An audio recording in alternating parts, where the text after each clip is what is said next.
Ibihe byiza nshuti bakunzi ba Bingwa News TV aho muherereye hose, reka tubabwire tuti amahoro y'Imana akomeze kubana namwe. Nubwo tuvuga amahoro gusa si hose siko ashobora kuhabera rimwe, kandi burya buri wese ashobora kugira amahoro ku giti cye. Uyu munsi rero ni tariki 28 ukwezi n'ukwa kabiri umwaka w'ibihumbi 2023. harabura iminsi 3 gusa kugira ngo ukwezi kwa kabiri gusozwe atangire ukwezi kwa gatatu. Twizere ko ukwezi kwa kabiri kwababereye ukwimigisha, ukwezi kwa kabiri kwababereye ukurukundo, ukwezi kwa kabiri twizere ko mwabanye no gusabana n'Imana. Nta kindi rero kiba kituzanye ni ukubagezaho amakuru atandukanye. Amakuru yacu rero reka tuyahere mu Rwanda. U Rwanda harwamaganye ibirego bya Leta Zunze Ubumwe za Amerika, aho iki gihugu gishinja u Rwanda ngo gufasha umutwe wa M23 no guteza akaduruvayo mu gihugu cya Kongo Kinshasa. Ni mu gihe u Rwanda rwavuze yuko ibibazo bireba abakongomani, ndetse runashinja imiryango mpuzamahanga gutererana ikibazo cya Kongo kirimo na FDLR yasize ikoze amarorerwa mu Rwanda, yasize yishe abatutsi benshi, ikoze jenoside yakorewe abatutsi, yewe n'uyu munsi ikaba igikomeje gutsemba abatutsi bo mu burasirazuba bwa Repubulika Iharanira Demokarasi ya Kongo. Mu by'ukuri reka tujye tubivuga, ntituzajya tubihisha. Ikibazo cya Kongo cyagiye gukomera nyuma y'uko impunzi zahoze ari iz'Abanyarwanda zahungiye muri kariya gace, yewe haza no kuziramo y'uko bari bamaze gufatanya na bamwe mu bahezanguni bo muri kariya karere, dore ko batangiye bita za Magirivi, koperative y'ubuhinzi yabaga ahangaha muri Rucuru, iza kuvamo koperative y'ubwicanyi, iza kuvamo izina ry'ubwicanyi. Kugeza amagingo ya rero ni uko ikibazo gihagaze. Leta Zunze Ubumwe za Amerika zitifuza yuko ikibazo cyariya cyakemuka, ari nayo ntandaro y'intambara za M23, intambara za RDC, intambara za CNDP, intambara za AFDL, za RCD n'izindi. Kuri ubu rero Kongo hari kugwayo abantu benshi, mu by'ukuri bari kwicwa nk'uko u Rwanda rwagiye rubivuga, imiryango mpuzamahanga ireberera nyamara kandi yakagize ikikora. Ibi bintu birenda gusa n'ibyo mu Rwanda mu 1994, aho abatutsi bishwe imiryango mpuzamahanga ireberera. Kuri ubu rero wenda abo tugenda twumva n'abo tuzi ku munsi, muri Kongo ntihashobora kubura abantu barenga 20 bicwa, kandi b'abaturage atari abasirikare cyangwa se inyeshyamba, bapfa bazira ubwoko ubwabo nta n'ikibazo ikindi bafite. Ari nayo mpamvu rero benshi bakomeje kutubwira yuko twakagombye kujya dutanga message ahangaha. Bantu bacu, bantu baturanyi, bantu twasangiye, bantu twagabiranye, bantu twumvikanaga, mu by'ukuri ni mugabanye kwica abagenzi banyu. Ibi bintu ntabwo ari byiza, kandi mwizere yuko iki kintu gishobora kuzatera ingaruka ikomeye cyane hagati yanyu n'abaturanyi. Ibi bintu twari tuzi ko byarangiye, ariko uburyo biri kuvamo abantu bakica abandi, ibi bintu ntabwo ari byo. Reka dushimire abakomeje kwamagana ubu bwicanyi bukomeje gukorerwa abatutsi muri kariya gace. Reka turebe ese wenda niki, ni izihe nyungu ufite zo kugira ngo wice mugenzi wawe? Ni izihe nyungu ufite zo kugira ngo wice inzirakarengane? Ni izihe nyungu ufite zo kugira ngo wice umena amaraso y'utakurwanya? iki kintu rero reka turebe FRDC wenda nizo za Nyatura na za Pareko na za Kindi muhangane na M23 ariko murekeraho kwica abantu b'inzira karengane. Ibi bintu rero mugerageze rwose, baturage beza, abakongomani beza, mugerageze iki kintu bibashuka ngo babwire ngo mwicane, kuko ejo ntawe uzamushyira, n'ubundi uzabica, ariko uzasigara n'ubundi muzabana. Niho handi muzabana hazemo inzigo yo kuvuga ngo barunaka batwiciye abantu, murumva rero icyo kintu ntago mugiye kubatsembaho ngo mubarangize, ntago bizashoboka, kuko no mu Rwanda aho bishe miliyoni irenga ntabwo bigeze babatsemba ngo babamare, ahubwo bagiye bikanga bari kubona ari bamwe barokotse muri ubwo bwicanyi. Bivuze rero yuko kugeza amagingo aya ngaya mwicare mutuze, ushaka kwica mugenzi we mu mwamagane, ushaka gukora amahano mu mwamagane, kuko ntaho muzabashyira pe. Tekereza wenda mu 1993 na 4 na 5 na 6 mwari muzi ko wenda byarangiye, abatutsi bararangiye, ntabwo tuzongera kubana nabo, tuzibana gutya, ariko ntabwo bishoboka, ntabapfira gushira. Iki kintu mukihane rwose, kandi n'Imana izabibashoboze, mugire urukundo, ibintu byo kwicana mu bireke rwose.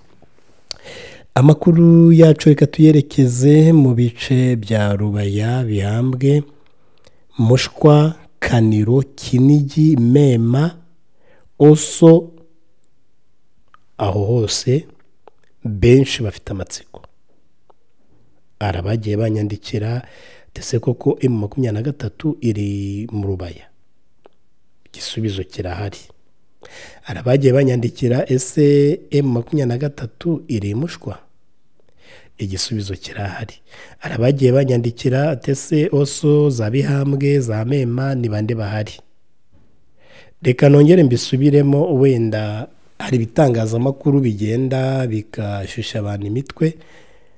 Mu Rubaya M23 ntabwo ihari.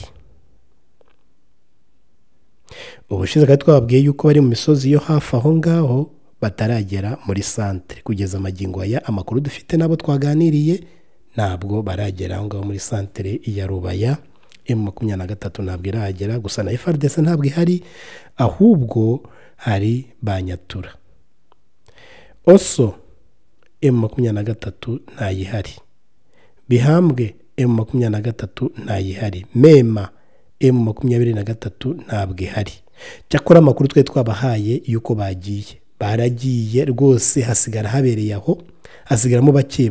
Bihambwe bari banavuyemo, za Mushwa hose bagiye, na za Gatareye ku birometero 7 uvuye hariya mu Bihambwe, ugakomeza na za Kaniro hose bari bagiye za Kinigi nahe hose. Gusa muvandi, ku munsi w'ejo mu gitondo, ijoro ry'ejo, ntawamenya ahantu baturutse. Abari bari Muheto bose barazamutse, abari bari za Gahanga, abari bari za Miyanja, abari bari Masiku zone bose barazamutse. No kuvuga ngo ubu ngubu ni ikiguri. Hari nako tubwira wenda abantu barimo guhunga bagana, bo baravuga bati ahari amahoro ni muri eneo za M23, bari muri guhunga, ariko muri gukurikirana ibitangazamakuru biri gutuma muhunga, mukavuga muti barahavuye. Ubushize bari bahavuye pe, barangiye banagiye hanabereye aho, ariko ubu ngubu bagarutse ni benshi. Hari abari kujya bahunga bagahura nabo bakabica.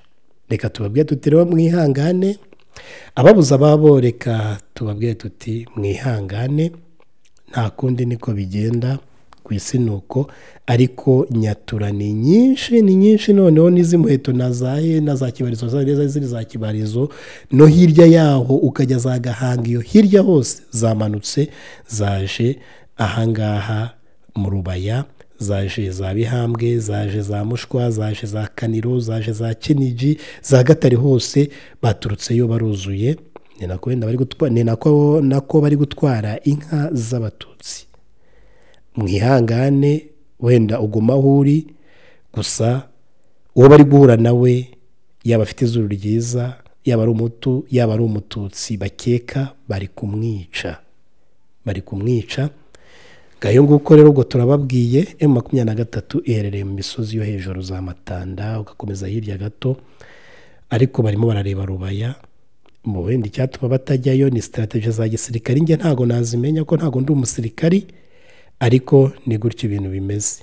M23 iri mu misozi ya za Kagundu zae, no kuvuga ngo Kironko na M23 ihari, Buhumba na M23 ihari, aho hose ni abanyatura n'abazungu, nibo babita abazungu, nibo bahakabye. Ukambuka Rushoga ukajya za Buguri ukajya hose nabo ngabo bahari. Ubwo rero ikintu gikurikiraho niki, mumenye aho muri mugumaho ngaho, wenda muzarokorwa nta wamenya, Imana nizi byose. Reka tunyarukire rero, arabatubajije ati se Isake bimeze gute? Ubwo no muburo natangaga mberekana naho wenda abarwanyi ba M23 bari, ntago turi gufana kuko abo tuganira bari muri eneo za M23 nibo batubwire ko anga tufite amahoro, ariko bari kuri eneo za leta yewe na Nyatura leta yaragiye asigiye Nyatura rwose kiriya gice cyose akibasigiye, no kuvuga ngo nta mahoro ahari, bamaze kwica benshi kandi tuzi ari nabo tutazi, benshi bamaze gupfa. Ntago turimo wenda gufana hoya, ibyo ntago ari byo. Reka turebe hano Isake ko bimeze. Isake ejo hiriwe imirwano. Isake ngenza mbabwiza ukuri, ntabwo imirwano yabereye hariya muri centre, ahubwo yabereye mu nkengero. Ngira ngo murabizi yuko ahantu bita hejuru ya za Kimoka niho M23 iri, none ukazamuka muri ya misozi igana imushaki naho niho M23 iri, ntabwo iri muri Sake muri centre. Cyakora byo baragenzura baranahareba muri Sake muri centre, barahareba cyane neza cyane, ariko bari muri iyo misozi. Nuvuga ngo ejo hiriwe imirwano. N'uyu munsi none ahangaha ushobora kumva rurambikanye, kuko amakuru turimo gukura hariya navuga yuko abaturage bari babaretse bajya mushaki bakongera bakagaruka, ariko ubu ngubu bababujije, bababwiye ko nta muturage wemerewe kurenga kuri bariyeri iri hariya ku muhanda ujya Minova n'umuhanda ujya Mushaki. Bababwiye ko nta muturage, babarekaga bakajyayo, wenda babaga bagiye kwishakira ibyo kurya n'ibibatunga, ariko kuri uyu munsi bababujije. Uwo twaganiriye yatubwiraga yuko nawe yaragiye kujya imushaki, ariko babagaruriye mu nzira. Ubwo ikigiye gukurikiraho niba ari imirwano ntawe bizi, igikurikiraho ni icyo ngicyo. Perezida Tshisekedi ari mu Busuwisi yavuze yuko yiteguye kurwana kandi azatsinda intambara ye n'u Rwanda. Niba azatera u Rwanda simbizi, gusa yeruye atazatera. Ubwo reka dutegereze iyo ntambara, turebe niba koko iyo ntambara izabaho. Gusa biranagoye u Rwanda narwo rwavuze ko rwiteguye, abasirikari babo bari tayari, ibikoresho biri tayari. Yewe umukuru w'igihugu yavuze ko n'ikiguzi cyari cyo cyose gituma umutekano uboneka mu Rwanda kizatangwa. Ubwo rero reka tubitege amaso kugeza amagingo ya nuko amakuru ameze, ni nuko ateye. Reka tubabwire tuti mukomeze mugubwe neza. Icyo usabwa ni gukora subscribe, ugakora share, ugakora na like, yewe ukaduha na comment y'ibyo twakosora, kugira ngo ujye wakira ibiganiro byacu bya buri munsi. Aho uherereye hose rero reka tukubwire tuti gubwa neza kandi ugira amahirwe wawe uronye.